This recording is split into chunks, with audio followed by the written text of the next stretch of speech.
안녕하세요. 책으로 공부하는 미래 시청자 여러분. 저는 슈퍼리치들에게 배우는 돈 공부의 저자이며 어, 책으로 공부하는 미래 채널 운영자 신인상입니다. 오늘 여러분들에게 소개해드릴 리뷰해드릴 책은요. 손정희 투자 대전략. 참 대자란 말 좋아하는 많은 거는 이제 한국이나 일본이 그쵸. 한국도 사실은 한민국이 아니라 대한민국이잖아요. 일본도 옛날엔 대일본 제국이었고 뭐 사실 두 나라가 덩치로만 보면 인구로만 따지면 작은 나라들은 아닌데 그 덩치로만 보면 좀 적은 편이잖아요. 그래서 뭐든지 공통점이 있어요. 대자를 되게 좋아한다. 그래서 손정희 이제 당연히 이 책은 일본 책이고요. 손정희 투자 대전략이라고 해서 저도 대리뷰자를 대자를 붙여봤습니다. 그래서 오늘 여러분들에게 손정희 혹은 손마사요시 회장의 이야기를 좀 들려드리겠습니다. 이게 손정희 투자 대전략이라는 이 책. 국내에서는 이게 제가 이제 IT 기자 시절이었던 90년대 후반인가 2000년대 초반 사이에는 손정희에 관련된 책들이 좀 더 많이 팔리고 더 손정희가 더 유명했죠. 더 그랬는데 지금은 일본의 어떤 전반적인 그죠?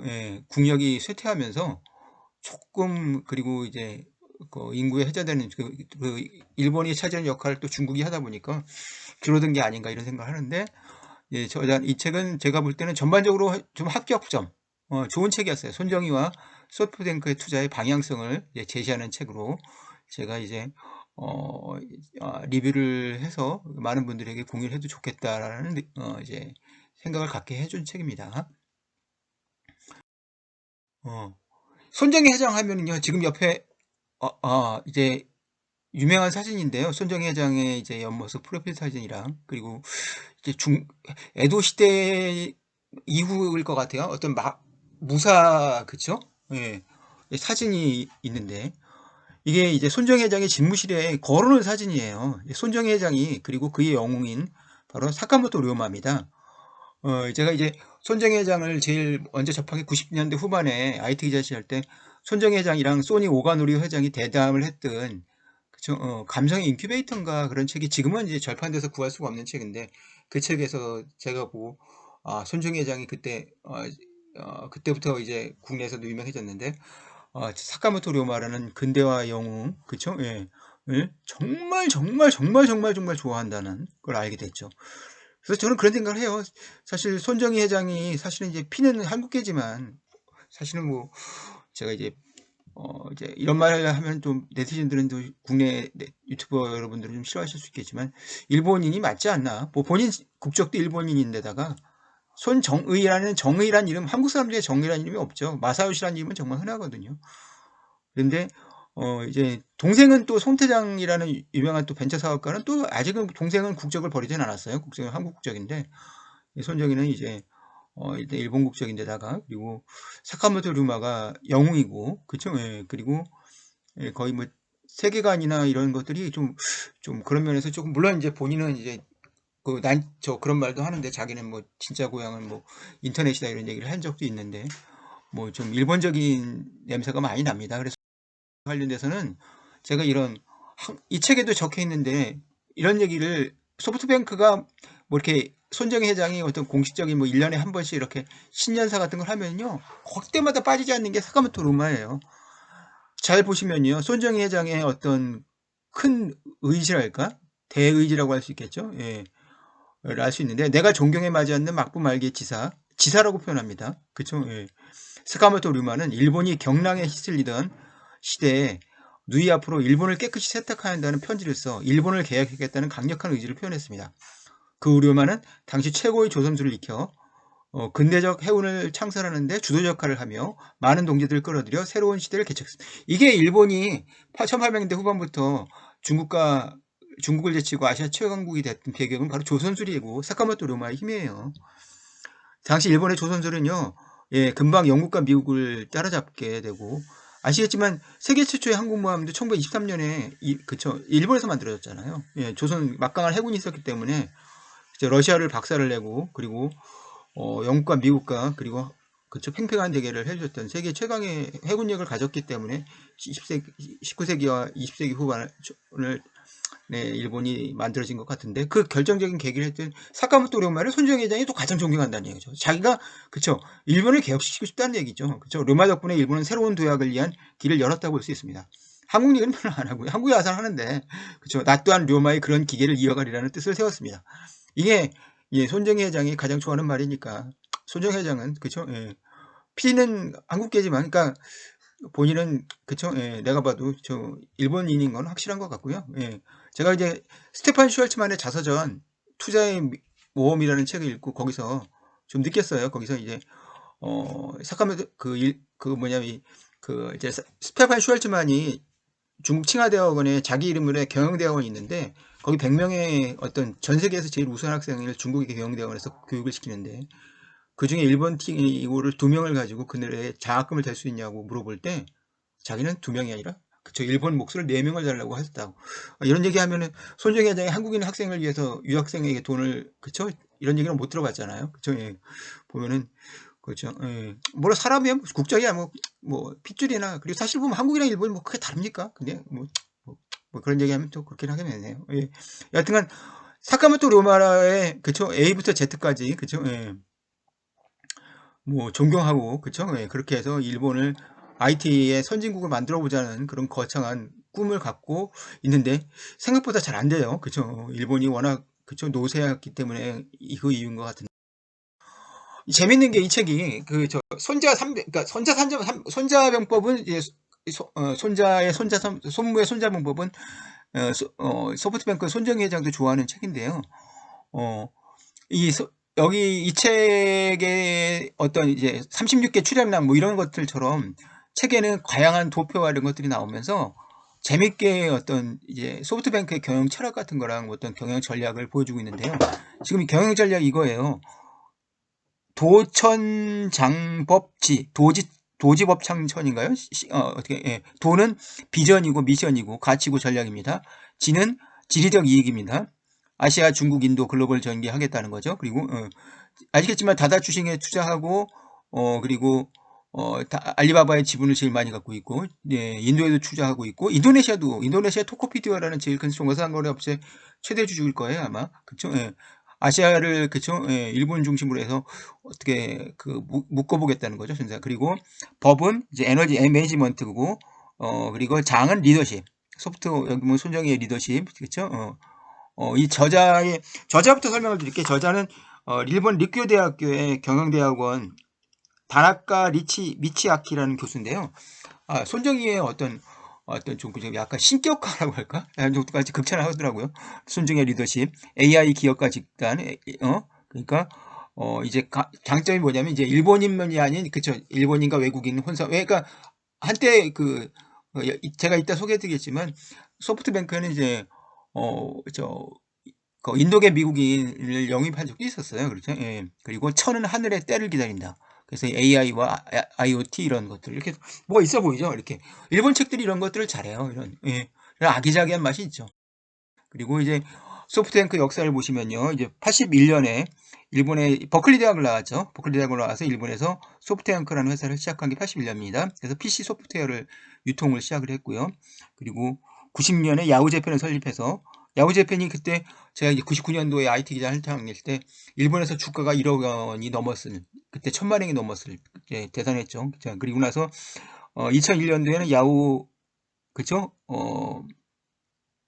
이제 브로드밴드를 시작해서 일본의 그쵸, ADS부터 시작해서 낙후된 뭐랄까 이제 인터넷망을 깔기 시작하는 쪽으로 해서 망 사업자로 알려졌죠. 일본 통일 사업에 본격 진입한 게 2004년이고요.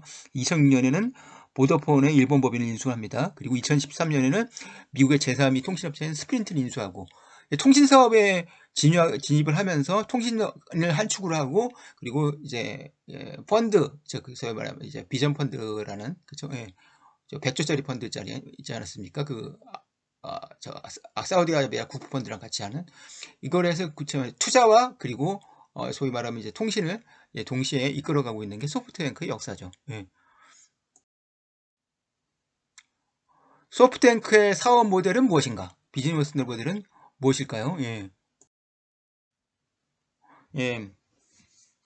비즈니스 모델은요, 그러니까 소프트뱅크는 이제 IT 기반으로 해서 투자를 진행한다는 이제 펀딩을 제가 아까 말씀하셨지 않습니까? 예, 그리고 M&A를 통해서 그룹을 확산시키고 그룹을 때 키우는 이것이 어떤 비즈니스 모델이라고 말씀을 드릴 수 있고요.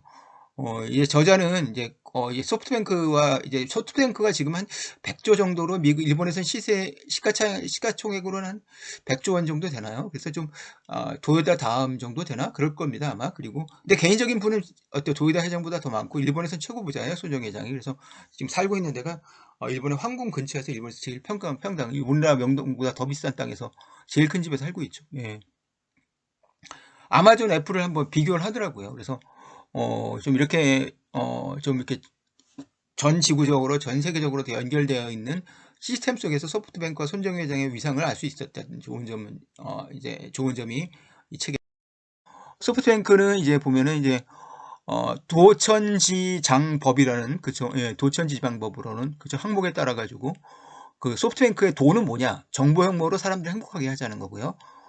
고객 중심이죠, 아마존은 철저하게. 그쵸? 그리고 애플은 자기답게 살아간다, 혁명을 일으킨다는 거고요. 스티브 잡스의, 그쵸? 예, 그 다음에 천은 정보혁명, 소비자 경험, 향상 기회가 아마존, 애플은 자기답게 살아간다는 거고요. 그리고 G는 아까 말씀드렸지만, 그쵸?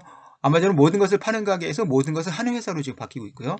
이제는 애플은 G가 이제 플랫폼과 생태계를 구축하는 쪽이고, 그리고 이제 장은 이제 스티브 잡스의 이제 운営형 카리스마에서 이제 지금은 쿡의 잔해형 오퍼레이션 경영으로 전환하고 있는 추세고, 그리고 법은 아마존 여기 아까 그러니까 이제 소프트뱅크가 이제 AI를 중심으로 이제 어떤 소위 말하면 이제 전 세계 탑 기업들을 그저 M&A 하거나 투자하는 거로 유명하니까 그건 알고 계실 거고요. 아마존이랑 그리고 AWS라는 그쵸 아마존의 그 클라우드 서비스, 그리고 애플은 하드웨어, 소프트웨어, 콘텐츠 클라우드가 이제 소위 말하면 이제 뭉쳐진 서비스를 이걸 이제 비교를 하고, 이제 사실 덩치로는 이제 일본이 미국에 비교가 안 되니까, 일본에서 제일 큰 IT 기업이라 해도 아마존이나 애플이랑 시가총액으로 하시면 거의 뭐 저희 2천조 원이 넘는 회사들인데, 그쵸? 예, 그러니까 좀 비교가 안 되는. 전자는 그런데 손정희를 뭐 거의 극찬하니까요. 잡스 배조에서 손정희는 사회적 가치 넘버원이 되는 것, 적극적, 그리고 어떤 초장기 비전을, 그러니까 RM을 인수할 때, 그렇죠? 그 반도체 설계업체 인수할 때, 그렇죠? 그게 이제 330억 달러 주고 인수했나? 어마어마한 돈 갖고 인수했는데, 뭐 장기판에 50수를 내다보고 인수한 거잖아요. 그렇게 초장기 버전으로 가고 있다는 거고요. 비전의 주변 글로벌이고, 창조와 변형이라는 점에서는 이제 변형, 스스로 새로운 제품이나 서비스를 만드는데 집착하진 않는다. 즉 뭐냐면 내가 소프트웨어가 직접 만들지 않고, 그쵸, 잘 만드는 놈을 잘 찾아서 인수하겠다, 뭐 이런 전략을 세우고 있는, 그쵸. 이게 제프 베조스나 물론 스티브 잡스도 M&A도 하고 하지만, 그런 점에서 손정희와 좀 제프 베조스와 스티브 잡스가 모델이 좀 다른 게 아닌가 이런 생각. 또 저자는 재밌게 소프트뱅크를 버크셔에서, 왜냐면 투자 회사이기 때문에 소프트뱅크가 지주회사잖아요. 알파벳과 비교도 합니다. 알파벳이 지주회사잖아요, 구구에. 그러면은 소프트뱅크가 이제 SBG라는 자회사를 만들었고요, 그렇죠? 그리고 그로스 투자를 유니콘 AI를 투자를 하고요, 유니콘 AI에 특화하고 있고, 사업의 시너지를 창출하고요, AI 구전력의 기초적 교통, 그 다음에 물류 이런 쪽 그쪽 분야에 투자하고 있고요. 소프트뱅크 비전 펀드에서의 투자처와는 비연결된 투자 방법, 소프트뱅크의 지주회사 세 가지를 비교하고 있어요. 예. 여기서 보시면은 이제 버크셔에 써 있는 그 이제 알파벳이나 이제 소위 규모만보다 소프트뱅크가 훨씬 크죠. 근데 이제 그러니까 지주회사이면서 기술회사라는 점에서 이렇게 애플과 아마존이랑도 비교도 되고, 버크셔 해서웨이랑 알파벳과 비교가 되니까, 예, 그런 면에서 뭐 어떻게 뭐 같은 한국계 그렇죠, 혈통을 갖고 있는 사람이 이렇게 잘 되면은 뭐 저는 뭐 일본 기업이라고 해서 좀 망했으면 하는, 저는 이런 생각을 갖고 있지는 않습니다. 같이 잘 되는 게 좋다. 그래서 이제 결국에 이건데요. 미중 사이에서 일본과 소프트뱅크의 운명은 여기 그 책에 나오는데요. 이게 결국 지정학적인 리스크는 팩터이기도 한데, 미국 중 사이에서 일본은 미국 편이잖아요. 소프트뱅크는 근데 알리바바에도 투자하고 다다 출신에도 투자했거든요. 그리고 중국과의 사이가, 그죠, 전반적으로 소프트뱅크는 이제 미중 사이에서 일본의 IT의 갈 길을 3극, 미국에도 안 속하고 중국에도 안 속해 있는 제3의 극을 만들겠다는 어떤 3극의 어떤 3극이라는 표현을 쓰더라고요. 어떤 그런 좀 희망을 갖고 있다고 해야 되나? 그런 어떤 역할을 하고 싶어 하는 것 같아요. 예. 근데 점점 더 그냥 본인 의지로만 되는, 개인의 의지만 되는 게 아니고 지정학적으로, 그리고 중국의 패권주의가 강하면 강할수록 일본이나 소프트뱅크의 어떤 입지는 줄어들 수밖에 없는 거잖아요. 그래서 사실 그래서 알리바바가 중국에서 공격받는 이유 중에 하나는, 가장 큰 이유는요, 저 소프트뱅크의 지분이 25%니까. 그쵸? 예. 텐센트나 그런 기업과 달리, 그쵸? 예. 좀 약간 바다 냄새가 난다. 뭐 물론 일본, 그죠? 닭강 냄새가 난다. 뭐 이런 식의, 그쵸? 평가를 받는 거죠, 중국에서는.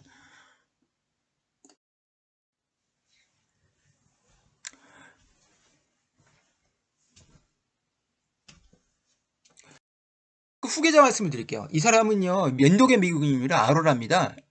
니케시 아로라인가 그럴 거예요. 예. 니케시 아로라, 이 사람은요, 2013년부터 2016년 사이에 소프트뱅크의 이제 부사장까지 했을 겁니다. 그래서 소프트뱅크를 이 손정희 회장이 이 사람한테 물려준다고 하다가 나갔어요. 원래 구글에 있던 사람인데. 그래서 소프트뱅크를 좀 국제적인, 이제 일본 회사가 아닌 국제적인 회사로 이제 키우려고 한다는 느낌을 받았는데, 이제 이 사람이 나가면서 후계 구도가 싹 바뀌었습니다. 그래서 후계자였어요. 그러나 그가 최종적으로 고른 후계자는 바로 미야우치 켄이라는 이제 뛰어난 경영자인데요. 이 사람은 이제 소프트뱅크에 94년도부터 합류했고 참모로서, 예, 이제 항상 넘버 2였어요. 제가 IT 기자 시절에도 이제 일본의 소프트뱅크를 한번 취재 간 적이 있었는데, 소프트뱅크 손정 회장을 만나보지 못했는데, 소프트뱅크의 관계자들 만났을 때 그때부터도 2인자였어요. 그래서 오랫동안, 그쵸, 2인자로 있다가 올 2월 달 말에 소프트뱅크 회장으로 취임합니다. 그래서 사실상 이 사람이 2인자고요. 그리고 이제 이 사람 외에 소프트뱅크를 이끌고 사람이, 이제 그리고 CFO는 바로 코토 요시마스군요. 예. 그리고 이제 CTO, 기술은 총괄하고 있는 사람 미야카 주니치, 이런 사람들이 있습니다. 그리고 부사장으로, 그리고 소프트뱅크 산하 신바준, 그리고 이마이 야스유키, 이런 사람들이 소프트뱅크를 이끌고 있는데, 요 지금 보여드린 미야우치 켄이라는 사람이 지금 현재 소프트뱅크의 미래를 이끌어갈 사람이라는 걸 말씀드리고요. 그래서 이제 소프트웨어의 이제 제가 이제 오타네. 소프트웨어 리스크는 바로 소프트웨어가 아닌데 소프트뱅크인데, 예. 소프트뱅크의 리스크는 바로 이것이다. 그쵸? 바로, 예. IT 버블과 유니콘 버블이, 그쵸? 동시에 온다면, 그쵸? 지금의 약간 그런 시점 같아요. 그래서 사실은 작년부터 조금 물론 위기가 왔다는 얘기를 하잖아요. 그쵸? 예. 이제 우버에 투자를 했는데 우버가 잘 안 되고 하니까, 그쵸? 예. 그래서 지금 IT 버블과 유니콘 버블이 동시에 온다면은 이제 소프트뱅크에도 위기가, 그쵸, 올 수 있다는 게 이제 저자의 제가 마지막으로 장점과 단점 5가지만 뽑고 리뷰를 마치도록 하겠습니다. 제 장점은 소프트뱅크에 대한 일본 내 솔직한 평가가 좀 궁금했거든요. 소프트뱅크는 어떤 일본 기업이고 일본에서 이제 IT 기업 중에 넘버원이지만, 여하튼 창업자가 이제 혈통상으로는, 그쵸, 순수 일본인이 아니잖아요. 그쵸, 한국인, 그쵸, 교포니까. 근데 소프트뱅크에 대한 일본 내 솔직한 평가가 어땠는지, 역시 일본의 자랑이고 희망이라는 건 분명한 사실인 것 같고요. 그 다음에 도표 시각 자료로 비주얼화에 성공해서, 그쵸, 이 책이 좀 재미있어요. 그리고 시각 자료가 많이 동원돼서 읽기 편하게 비주얼적으로 눈에 확 들어오는 장점이 있습니다. 세 번째 장점은 손정 회장의 리더십의 장점, 어떤 그 초장기 비전으로 바라보면서 어떤 바둑으로 치면 큰 바둑을 진짜 줄 수 있는 그런 강점도 있는 반면에 약간 허풍이 좀 심하다는, 그쵸? 예, 그런 점에서 약간 약점도 제시를 하고 있고요. 균형적으로 그리고 있고요. 그 다음에 소프트뱅크를 미국, 중국, 아시아 등 세계적으로 연결시키고 있다는 거. 실제 소프트뱅크의 사업 모델이 그렇지 않습니까? 그쵸? 예. 그리고 5번째 장점은, 네, 모바일과 파이낸스라는 본질을, 그쵸? 예. 소프트뱅크가 이제 지금 2010년도에 2000년대부터, 그쵸? 20년 전으로 타임을 머신을 타고 돌아가도, 그쵸? 정확하게 지금을 예측하고 있는 것 같은 그런 느낌. 물론, 예. 그래서 두 가지 어떤 이제 서야후의 본질을 정확히 꿰고 있다는 게 이 책의 장점이고요. 가지 말씀을 드릴게요. 어, 이 책의 단점은 이제 국내 투자들이 궁금한 독자들이 궁금한 한국과 어린 시절 이야기는 이제 없습니다. 예. 그러니까 어린 시절에 좀 고생을 했다는 걸 알고 있는데, 예, 그 얘기는 전혀 없고요. 한국 얘기도 없어요. 물론 라인에 대한 얘기는 있습니다. 라인은 뭐, 그쵸, 일본의, 사실 일본 기업, 일본의, 이제 카카오톡이잖아요. 그쵸, 8,500만이니까, 일본의 사용자들이. 그쵸, 라인이, 그쵸, 예, 야후 재팬이 인수하고 해서 결국에 거기서 어떤 비즈니스 모델을 하는 얘기는 나오는데, 한국 얘기는 별로 없습니다. 그래서 2020년 이후에 코로나 이후에 위기가 안 드러나 있다는 게 또 단점이고요. 그래서 좀, 그래서 작년 10월 달에 나스닥이 폭락했을 때, 이제, 손정희 회장이 콜옵션을 행사했기 때문에 이제 폭락했다는 얘기도 있었거든요. 돈이 급했다는 얘기죠. 그죠? 예. 그 다음에 이제 공경제에 많이 투자했기 때문에, 그죠? 예. 제가 코로나만 오지 않았으면 소프트뱅크는 손정희 회장은 더 잘 나갈 수 있었을 거예요. 그 다음에 손정희 회장은 정말 허품이 심할까라는 생각도 들고요. 뭐, 이건 뭐, 그렇게 뭐, 사실 뭐, 비즈니스맨 중에 사실 뭐, 이렇게, 이런 건 좀 어느 정도 기본적으로 우리가 인정해줘야 될 점 아닌가 생각이 들고요. 그 다음에 네 번째는 개인사에 대한 언급. 일본인 부인이 이제 아마 오노라는 성을 가지고 있는데, 부인은 이제 손으로 이제 성을 개명을 했는데, 일본인 부인이. 그리고 딸이 둘이 있는데, 딸들이 컸잖아요. 그죠? 어떻게 지내는지 궁금한데 개인사에 대한 언급이 없고요. 그 다음에 이제 손정 회장과 일본 IT 미래를 너무 낙관적으로 바라보는 분위기가 조금 그쵸. 물론 근거들은 정확히 드러나고 있지만, 그쵸. 예, 그러면서 조금 그런 면에서 좀, 일본인 입장에서 봤을 때는 애국적인 분위기라 그런 점은 우리가, 한국의 독자니까 어, 좀 이렇게 적당히, 그쵸. 예, 우리가 가감승제를 해서 이 책을 읽어야 되겠다는 생각을 합니다. 예, 이상으로 마치고요. 예, 뭐 여러분 좋았으면요, 영상이 좋았으면 좋아요와 구독을 꼭 부탁드리겠습니다. 네, 감사합니다.